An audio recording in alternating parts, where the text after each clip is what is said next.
चला तर 10वीच्या mathematics part 1 मधील प्रॉब्लेम सेट 1 मधला हा क्वेश्चन नंबर 2 आहे.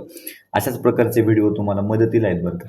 ते जर पाहायचे असतील ना ते जे तुम्ही बिना कामाचे चॅनल किंवा तुमच्या माहितीस्तव ते कामाचे असतीलही, पण एक तुमच्या कामाचं चॅनल सबस्क्राईब करून ठेवा.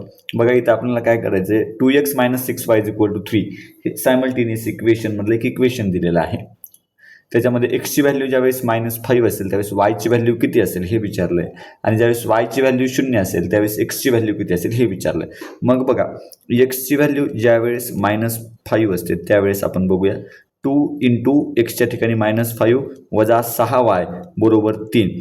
5 × 2 10, हे -10 होतं, वजा 6y बरोबर 3. बरोबर आहे. हे वजा 6y बरोबर 3 अधिक 10 म्हणजेच वजा 6y बरोबर 13, म्हणजे y बरोबर -13/6 हे उत्तर येतं. आणि ज्यावेळेस y बरोबर 0 असतं त्यावेळेस 2x वजा 6 × 0 बरोबर 3.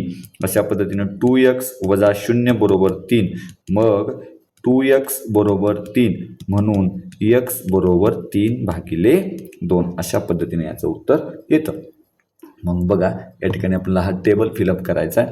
एक्स ज्यावेळेस -5 आहे बघा त्यावेळेस वायची व्हॅल्यू किती आहे, -13/6, -13/6.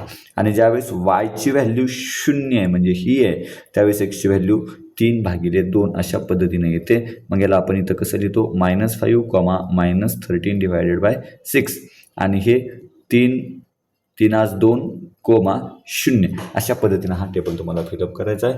पुढच्या गणिताचं उत्तर पुढच्या शॉर्ट व्हिडिओमध्ये मिळून जाईल. सबस्क्राईब करा.